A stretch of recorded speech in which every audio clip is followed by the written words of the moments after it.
오늘은 예수님의 몸값이라고 하는 제목으로 여러분과 함께 마태복음 27장 1절에서 31절 말씀 나누기 원합니다. 예수님을 밤새 신문한 대제사장들과 장로들은 예수님을 죽이기로 결정을 했어요. 그리고 예수님을 자신들이 공개적으로 사형 집행을 할 수 없었기 때문에 빌라도에게 넘기고자 했죠. 그래서 빌라도에게 넘기는 그 모습을 유다가 이제 보게 된 겁니다. 3절에 보시면 그때 예수를 판 유다가 그의 정죄됨을 보고 스스로 뉘우쳐 그 은 30을 대제사장들과 장로들에게 도로 갖다 주며 이르되 내가 무죄한 피를 팔고 죄를 범하였도다, 이렇게 얘기를 하고 있죠. 자, 유다는 지금 뉘우쳤다라고 하는 얘기를 하고 있어요. 유다가 뉘우쳤다라고 하는 이야기는 그리스도인들에게 상당한 혼란을 갖다 주거든요. 왜냐하면 유다는 요한에 의하면 돈귀에다가 손을 댈 정도로 돈에 대한 탐욕이 강했던 사람이란 말이죠. 그러니까 우리는 단순히 유다가 돈이 탐나서 예수님을 팔았다라고 생각할 수가 있는 거예요. 그런데 은 30이라고 하는 돈이 그렇게 큰 돈이 아닌 겁니다. 노예 한 사람의 몸값에 불과한 돈이고 밭 하나를 살 정도의 값이란 말이죠. 그 값에 팔기에는 예수님이 너무 이제 헐값인 거죠. 그래서 이 유다가 예수님을 정치적 메시아로 기대하고 고대하고 있다가 예수님을 팔아넘김으로 인하여서 예수님이 봉기를 할 수 있도록 유도를 한 것이다 라고 하는 이제 관점이 생기게 된 거예요. 어찌됐건 유다는 지금 예수님을 은 30에 팔았어요. 그리고 은 30에 팔고 나서 그 후에 갑자기 양심의 가책이 들었던지 아니면 어떤 사람들이 생각하는 것처럼 유다가 정치적 메시아로서 예수님이 일어나기를 원하여서 팔았든지 지금 유다는 뉘우치고 있는 겁니다. 그런데 문제는 뭐냐면 유다가 뉘우쳤을 뿐 회개하지 않았다는 거예요. 유다의 문제는 회개하지 않았다는 것이 문제인 겁니다. 베드로도 예수님을 배신했고 모든 제자들도 예수님을 버리고 도망쳤어요. 예수님을 배신한 것은 똑같단 말이죠. 물론 유다는 적극적으로 예수님을 팔았지만 예수님을 팔았다 하더라도 그것이 뉘우칠 만한 일이었고 잘못된 일이었다고 한다면 유다는 회개를 하고 나섰어야 됐단 말이죠. 그런데 유다는 회개를 하는 대신에 뉘우치고 거기에서 그쳐버린 겁니다. 그리고 이 은 30을 장로들과 대제사장들에게 돌려주고 나아가서 자결을 해버리는 거예요. 가룟 유다의 비극을 통해서 성취되는 예언들이 있어요. 가룟 유다는 자신의 판단에 따라서 자신의 의지에 따라서 자기가 갈 길을 자기 선택으로 가지만 이 가룟 유다를 통해서 하나님의 약속이 성취되고 있는 겁니다. 예수님을 은 30에 팔잖아요. 예수님을 판 몸값 은 30은 예언의 성취였단 말이죠. 본문에서는 예레미야 예언을 성취했다라고 얘기를 하고 있어요. 토기장이에게 은 30을 주고 밭을 샀다라고 하는 예레미야의 예언을 성취함과 동시에 또 스가랴서 11장 12절에 예언도 성취를 하고 있어요.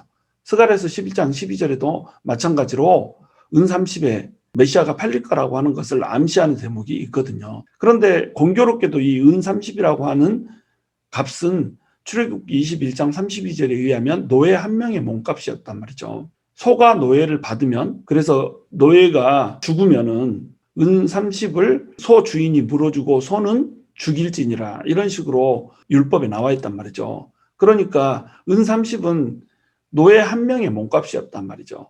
근데 이스라엘에서는 노예를 사람 취급을 하지 않고 물건 취급을 했거든요. 그러니까 예수님이 이렇게 하찮은 몸값에 팔려간 겁니다. 노예라고 하는 이 개념은 구속사에서 아주 중요한 개념이거든요. 애굽에서 이스라엘 백성들이 노예로 있었잖아요. 근데 노예로 있던 이스라엘 백성들을 하나님께서 끄집어내다가 가나안 땅으로 들어가게 하신단 말이죠. 그럼 이 가나안 땅에서는 이제 어떤 존재로 살아가고 있어요? 하나님의 백성이라고 하는 존재로 살아가고 있다는 겁니다. 그러니까 노예가 아닌 하나님의 백성으로 만들어주고자 예수님께서 노예의 값을 지불하고 팔리신 거예요. 우리는 모두 죄의 노예라는 겁니다. 그리고 마귀의 노예라는 거예요. 마귀의 종이라는 거죠. 마귀의 종이었던 우리를 노예 한 명의 몸값으로 지불하고 사버린 거예요. 그래서 우리가 자녀가 돼버린 겁니다. 예수님께서 노예 한 명의 몸값으로 그 헐값으로 팔려가신 이유는 뭐냐면 노예인 우리를 대신해서 팔려지기 때문에, 노예인 우리를 대신해서 죽기 때문에 이렇게 헐값에 팔려지고 있다는 겁니다. 그러므로 우리는 예수님께서 노예 한 명의 몸값으로 은 30에 팔리는 그것으로 인하여서 이제 더 이상 노예가 아니라 예수를 믿는 그 순간에 하나님의 자녀가 되는 영광을 얻게 되는 거예요. 그리고 또한 밭을 산 대제사장들과 장로들이 토기장에 밭을 사요. 이들은 예수님의 피값으로 주었던 은 30을 가룟 유다가 다시 성전 바닥에다 던져놓고 갔을 때에 성전고에다 이 돈을 넣기를 꺼려했어요. 왜냐하면 이것이 피값이었거든요. 사람의 피값을 하나님의 성전고에다가 집어넣을 수가 없었던 겁니다. 그래서 토기장의 밭을 산 거예요. 은 30을 지불하고. 이 토기장의 밭을 사놓고 나서 이 밭을 피밭이라고 이름을 짓거든요. 아람어로는 아겔다마라고 하는데 아겔다마가 피밭이란 뜻이에요. 예수님의 피값으로 밭을 샀기 때문에 피밭이라고 부른 겁니다. 그리고 이것을 나그네의 묘지로 삼았다, 이런 식으로 기술을 하고 있죠. 이것도 역시 예언을 성취하고 있는 거예요. 예레미야 예언을 성취할 뿐만 아니라 또한 스가랴서 11장 13절의 예언을 성취하고 있는 겁니다. 성전에서 가져온 은 30을 토기장에게 주었다라고 하는 기록이 스가랴서 11장 13절에 등장을 하거든요.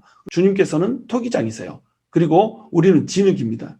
우리를 맨 처음에 하나님께서 빚으실 때 뭘로 빚으셨죠? 흙으로 빚으셨단 말이죠. 그 흙으로 빚으셔서 우리에게 생기를 부어 넣으셔서 우리가 생명이 되게 해주신 분이 바로 하나님이란 말이죠. 그러니까 하나님은 토기장이고 우리는 흙이라는 거예요. 토기장에 밭을 샀다, 이 말은 하나님께서 예수님의 피값으로 우리를 다시 빚으시겠다는 뜻이에요. 하나님께서 우리를 흙으로 빚으시고 생기를 불어넣으셔서 생명이 되게 하셨을 때 우리는 하나님의 성품을 가진 자였잖아요. 그런데 그 하나님의 성품이 우리의 죄로 인해서 일그러져 버린 겁니다. 그런데 하나님께서 우리의 토기장이가 되어주셔서 우리를 다시 빚어주시겠다는 거예요. 그러니까 우리는 새로 빚어진 토기라는 겁니다. 예전에 그 토기가 아니고 새 피조물이라는 거예요. 그래서 그 밭을 나그네의 무덤으로 삼잖아요. 나그네의 무덤으로 삼았다, 이 말은 뭐예요? 나그네 같은 우리 인생은 나그네잖아요. 아침 풀꽃 같고 안개와도 같고 나그네와도 같단 말이죠. 이 인생은 그냥 우리가 이 땅에서 살고 끝나는 존재가 아니고 본향을 찾아가는 존재들이란 말이에요. 우리는 어디서 왔어요? 하나님으로부터 왔죠. 하나님으로부터 왔기 때문에 우리는 우리의 본향인 천국으로 가야 되는 존재란 말이죠. 그러니까 우리의 몸은 어디에 묻어야 돼요? 나그네의 무덤에 묻고 이제는 본향으로 가야 된단 말이죠. 예수님의 피값으로 산 그 땅이 나그네의 무덤이 되는 겁니다. 이제 나그네는 묻히고 우리는 원래 본향인 천국으로, 하나님의 나라로 들어가야 된다라고 하는 거예요. 우리의 시선이 하나님의 나라에 고정돼야 된다는 겁니다. 예수님께서 토기장의 밭을 판 몸값으로 우리와 교환을 했기 때문에 그렇다는 거예요. 베드로는 똑같이 예수님을 3번이나 부인하면서 예수님을 저주하였지만 베드로와 유다의 차이가 뭐예요? 베드로는 밖에 나가서 심히 통곡하면서 주님 앞에 회개를 했던 거예요. 주님을 내가 너무 사랑했었는데 그 사랑을 배신했습니다. 나는 사랑을 배신한 사랑의 배신자입니다. 주님 용서해 주시옵소서, 이렇게 회개를 하고 나섰단 말이죠. 근데 유다는 회개를 한 게 아니라 뉘우침에서 끝나버렸다는 거죠. 유다는 결국 자살을 하는 자리에 서게 되더라는 겁니다. 혹시라도 내가 무엇인가를 잘못했다라고 생각할 때는 잘못했어, 여기에서 멈추면 안 돼요. 반드시 뉘우치고 돌이켜야 되는 겁니다. 회개의 개념이 뭐냐면 뉘우치고 돌이킨다는 거예요. 뉘우치고 고치는 겁니다. 회는 뉘우친다는 뜻이에요. 개는 고친다는 뜻이거든요. 근데 유다는 회에서 끝나버린 거예요. 개까지 가야 되는데 회에서 끝난 겁니다. 베드로는 개까지 간 거죠. 그러니까 늦기 전에 우리가 회개를 하고 주님 앞에 돌이켜야 된단 말이에요.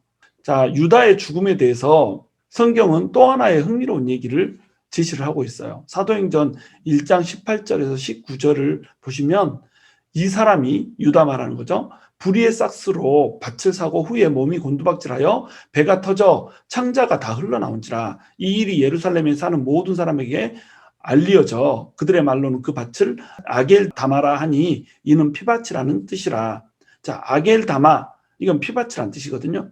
그러면 피밭에서 지금 가룟 유다가 목매달아서 죽은 겁니다.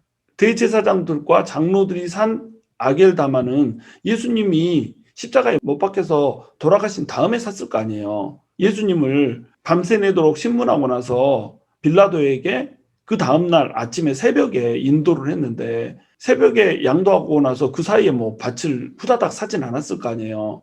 시간이 흐른 다음에 밭을 사고 그 밭을 피밭이라고 했을 거라는 겁니다. 그런데 유다는 바로 가서 죽거든요. 그러니까 피밭이 두 개가 있는 거예요. 이 피밭은 대제사장들과 장로들이 산 피밭이 아니라는 거예요. 이 피밭은 불의의 싹스로 유다가 산 피밭이었던 겁니다. 사도행전 1장 18절에 보면 이 사람이 불의의 삭스로 밭을 사고 이렇게 나와 있잖아요. 예수님의 일을 할 수 있도록 해놓은 그 헌금을 도둑질하여서 밭을 샀던 거예요. 그리고 그 밭에 가서 자기가 목매달아서 죽었던 겁니다. 목매달아 죽었는데 죽은 후에 그냥 나뭇가지가 부러져 버린 거예요. 나뭇가지가 부러져서 땅에 떨어지면서 배가 어떻게 찔렸는지 창자가 터져버린 겁니다. 그러면서 많은 피를 흘리고 이제 죽었겠죠. 그러니까 이 밭을 피밭이라고 불렀던 거예요. 그러니까 두 개의 피밭이 있는 거예요. 대제사장들이 산 피밭, 이것은 예수님의 피값으로 산 피밭이에요. 그런데 가룟 유다가 샀던 피밭, 이것은 불의의 싹스로 샀던 피밭이고 유다의 피가 적셔진 아겔다마였다는 겁니다. 두 개의 아겔다마가 있다는 거예요. 우리 심령에도 두 개의 아겔다마가 있어요. 예수님의 피가 흐르는 그 아겔다마가 있고, 우리의 탐욕 때문에 우리가 욕심을 내다가 흘리는 그 피밭이 있단 말이에요.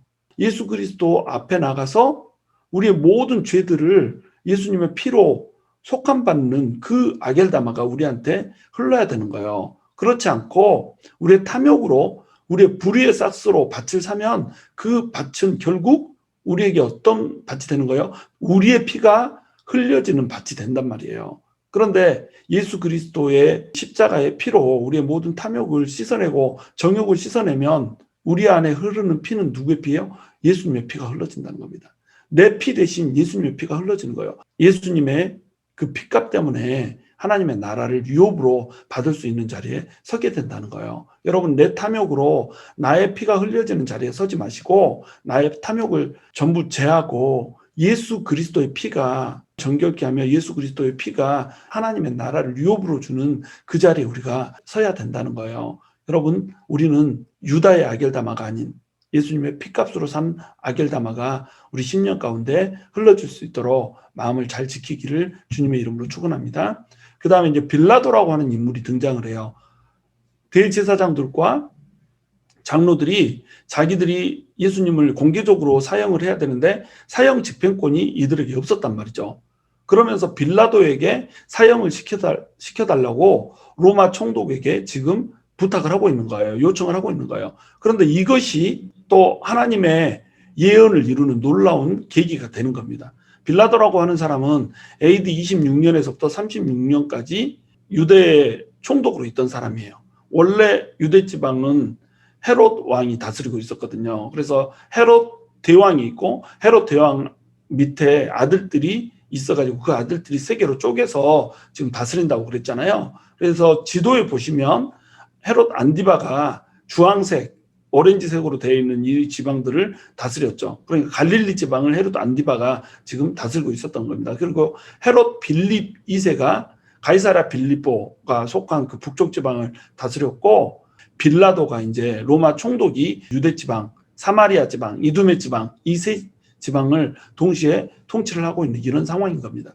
그리고 가이사랴의 총독 본부가 있어요. 이 총독 본부에서 6월절에 소동이 날까 불안하니까 예루살렘에 와 있는 이런 상태인 겁니다. 가이사랴에 원래는 거점이 있는 거죠.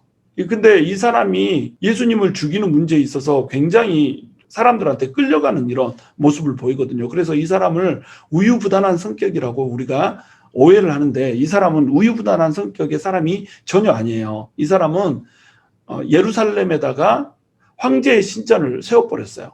예루살렘에다 황제의 신전을 세운다, 이거 엄청난 반대가 있었을 거 아니에요. 그런데 팍 밀고 나가는 겁니다. 그리고 성전 재정으로 수로를 만들어 버렸어요.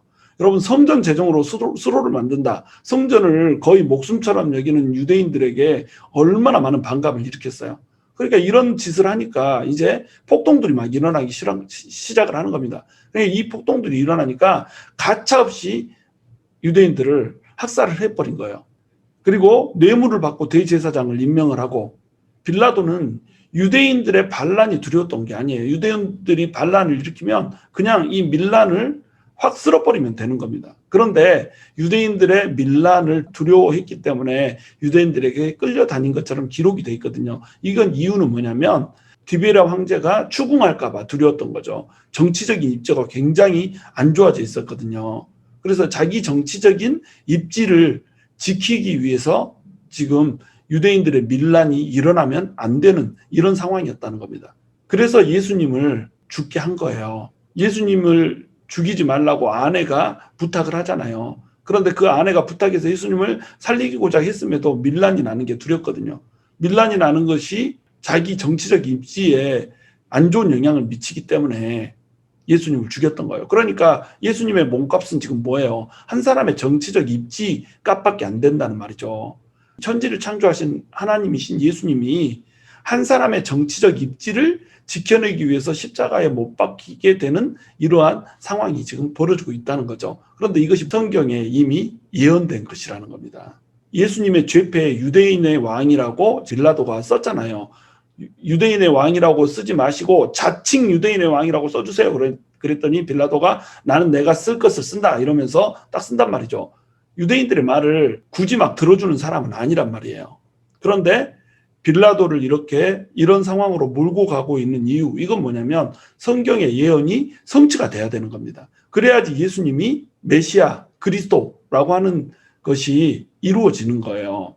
그래서 빌라도에 의해서 성취된 예언과 예표들을 보면 마태복음 20장 18절 19절에 이렇게 나와요. 보라, 우리가 예루살렘으로 올라가노니 인자가 대제사장들과 서기관들에게 넘겨짐에 그들이 죽이기로 결의하고 이방인들에게 넘겨주어 그를 조롱하며 채찍질하며 십자가에 못 박게 할 것이나 제3일에 살아나리라. 누구 말씀이죠? 예수님의 말씀이죠. 예수님께서 십자가에 못 박히시기 전에 이미 어떤 일이 벌어질지를 다 예언하고 있단 말이죠. 이 예언이 이루어지지 않으면 어떻게 돼요? 예수님이 웃겨지는 거죠. 이 말이 지금 그 순서 그대로 되고 있잖아요. 대제사장들과 서기관들이 잡아다가 예수님을 신문하고 말도 안 되는 프레임을 씌워서 예수님을 죽이자고 결의를 해요. 그런데 이 사람들이 신성모독죄를 뒤집어 씌워서 죽이겠다 이렇게 결의를 해놓고 나서 빌라도한테 데려온다는 겁니다. 이방인인 빌라도에게 데려온단 말이에요. 그런데 빌라도에게 데려올 때는 제목이 뭘로 바뀌어버리죠? 신성모독죄가 아니라 갑자기 황제에 대한 반란죄요, 흉악범죄, 흉악자로 바꿔버린단 말이죠. 황제에게 세금을 내지 말라고 했다라고 거짓말을 치고 황제를 거역하여서 왕이 되고자 하는 이런 사람이 바로 예수다, 이런 식으로 사기를 쳐가지고 빌라도에게 넘겨주더란 말이죠. 그리고 또한 조롱받고 채찍질받고 십자가에 죽으실 거라고 하는 것도 예언을 해주셨고, 부활할 것이라는 것도 제3일 만에 살아날 거라고 하는 것도 이것도 예수님께서 지금 예언을 해주신 거란 말이죠. 이 예언이 그대로 이루어지고 있는 거라는 겁니다. 빌라도라고 하는 한 사람을 통해서. 그러면 이 예언이 이루어지기 위해서 빌라도는 지금 뭐 하고 있어요? 예루살렘으로 가이사랴에서 내려오고 있는 겁니다. 6월절에 사람들이 많이 모이니까 이 질서를 통제하기 위해서 빌라도가 내려왔어야 됐겠죠. 그래서 하필 6월절에 예수님이 잡혔기 때문에 예루살렘으로 내려와서 예루살렘에서 예수님께서 십자가에 못 박힐 거라고 하는 것을 지금 이루고 있는 거예요. 안 그러면 가이사랴로 사람들이 찾아왔을 거 아니에요. 그리고 또한 예표가 성취되고 있어요. 6월절 어린 양으로 죽으실 거라는 거예요. 6월절에 잡고자 하는 의도가 없었어요. 밀란이 날까 두려워서, 민중들이 봉기할까 두려워서 사람들이 모인 시점에는 하지 말자 이렇게 했었는데, 가룟 유다가 배신을 하는 그것을 통하여서 갑자기 6월절에 잡아 죽이기로 결의가 된 겁니다. 그러니까 6월절 어린 양으로 죽으셔야 된다라고 하는, 사람들의 모든 죄를 짊어지고 죽어야 한다라고 하는 예언이 지금 성취가 되고 있는 거예요. 이 예언을 성취하기 위해서 빌라도가 예루살렘으로 또 내려와야 되고, 빌라도가 내려왔기 때문에 로마의 방식으로 죽이게 되는 겁니다. 그래서 나무에 달려서 죽게 되는 일이 벌어지게 되는 거예요. 십자가에 못 박으셔서 얘기하잖아요. 유대인들이 요청을 하는 거예요. 당신들의 방식으로, 가장 처참한 방식으로 죽여주세요. 나무에 달린 자마다 저주 아래 있는 자라고 하는 이 말씀이 있기 때문에 이들은 예수님이 저주를 받으면서 죽기를 원했단 말이죠. 그러니까 십자가에 못 박으셔서 이렇게 얘기를 한단 말이죠. 로마에서 행하는 형벌 중에 가장 가혹한 형벌이 십자가 형벌이었거든요. 이 십자가 형벌은 로마인에게도 저주의 상징이고, 나무로 십자가를 만들기 때문에 유대인들에게도 저주의 상징이고 이렇다는 겁니다. 우리의 저주를 대신 져주기 위해서 예수님께서 죽으시기 때문에 예수님은 로마인에게나 유대인에게나 똑같이 나무에 달리고 십자가에 달리는 이런 일을 통하여서 저주받은 자로 죽어야 되는 거예요. 마태복음 27장 19절 보시면 저 어른 사람에게 아무 상관도 하지 마옵소서. 오늘 꿈에 내가 그 사람으로 인하여 애를 많이 태웠나이다. 빌라도의 아내가 사람을 보내요. 그래서 재판석에 앉아있는 빌라도에게 저 어른 사람에게 아무 상관도 하지 마옵소서. 저 어른 사람이라면 이노선이라는 뜻이거든요. 결백한 사람에게 아무것도 하지 말라는 거예요. 그 사람을 처형하지 말라는 거죠. 꿈에 그 사람으로 인해서 굉장히 고생을 했단 말이죠. 빌라도의 아내는 클라우디아 프로클라라고 하는 사람이에요. 아버지가 디베리아 황제고 어머니는 율리아인데 율리아가 아우구스투스 황제의 딸이죠. 로마의 초대 황제인 아우구스투스의 딸인데, 그러니까 클라우디아는 뭐겠어요? 아우구스투스의 손녀이면서 동시에 디베리아 황제의 딸인 거예요. 그런데 율리아가 아주 스캔들의 여자였던 거예요. 추문이 너무너무 많았습니다. 그래서 이혼당하고 추방을 당했어요. 그런데 그 후에 클라우디아를 출산하게 되고, 디베리아는 이 딸이 자기 딸이고 또 사랑스러우니까 데려다가 자기 딸을 삼은 겁니다. 이 사람이 지금 빌라도하고 결혼한 이 상태인 거예요.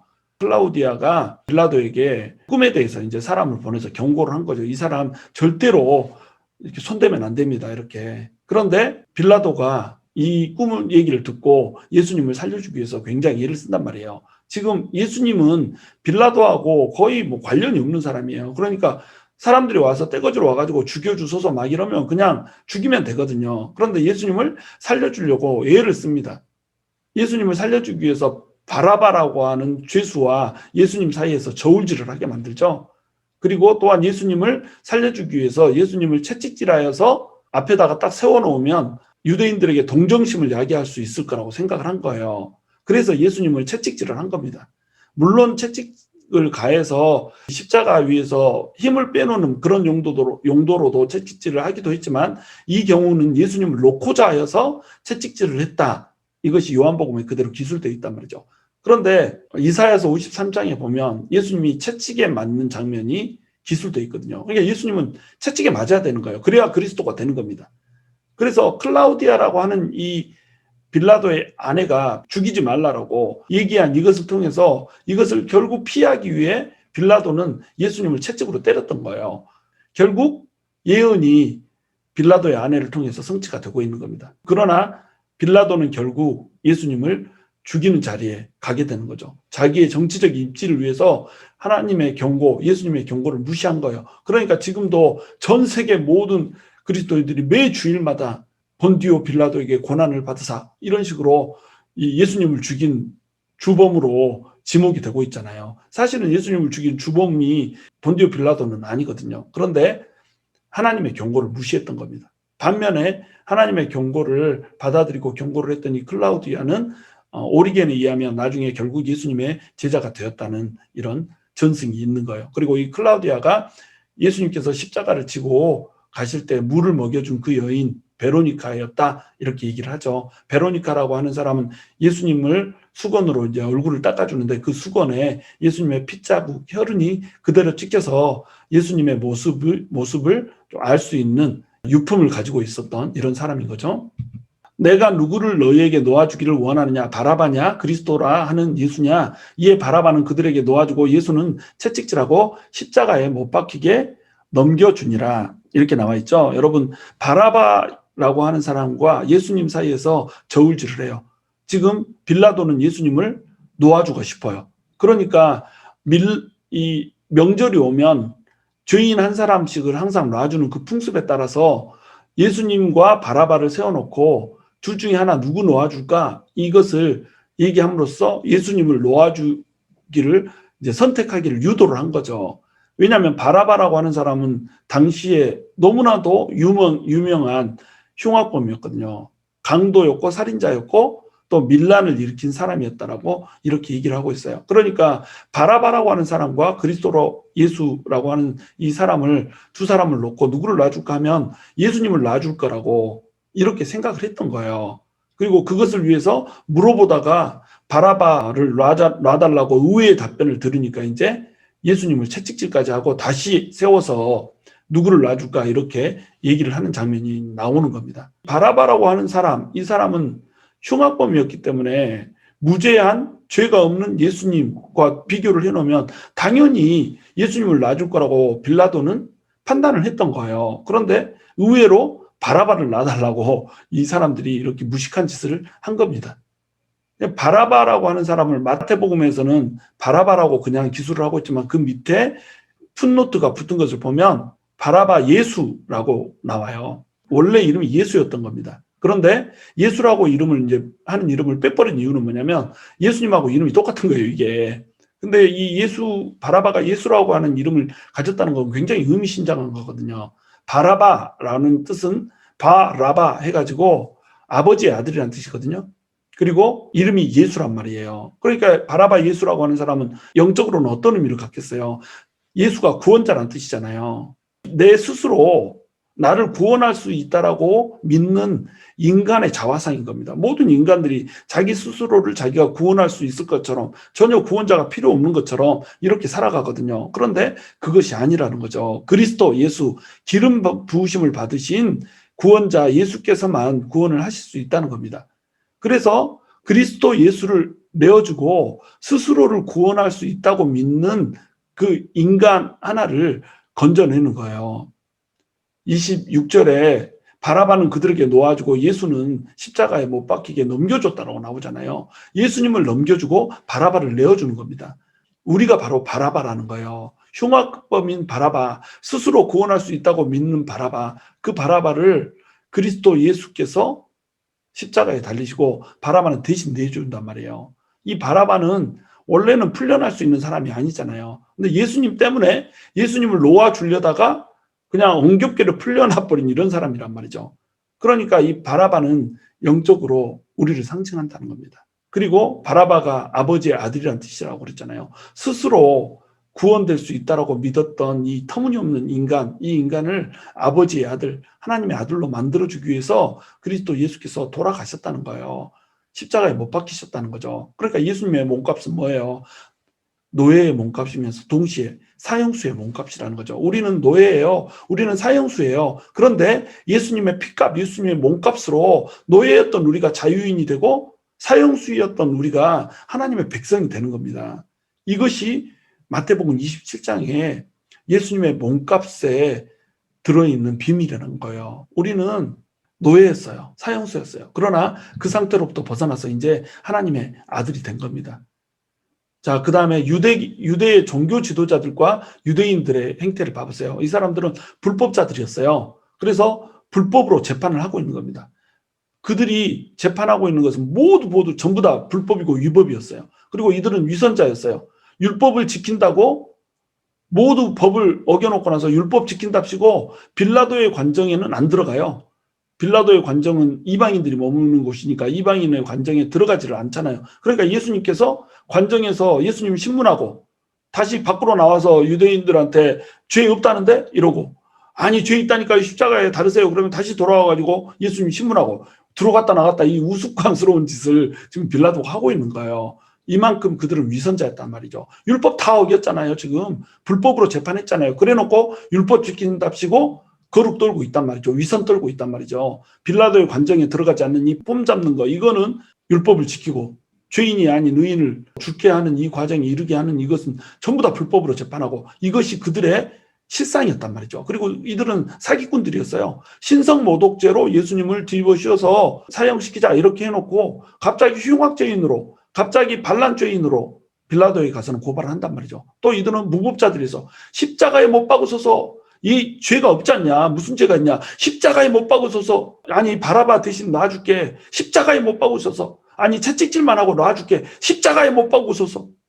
이렇게 하고 있단 말이죠. 그리고 이들은 철부지 같은 것들이에요. 나에게는 그럼 세 번째, 두 번씩 거부하고 세 번째 빌라도가 이제 손을 씻잖아요. 그럼 나는 내 손 씻으니까 나는 이 사람의 피와 나는 상관이 없다. 이런 식으로 얘기를 하죠. 그러니까 이들이 뭐라고 그래요? 그의 피를 우리와 우리 자손에게까지 다 돌리소서. 이렇게 얘기하잖아요.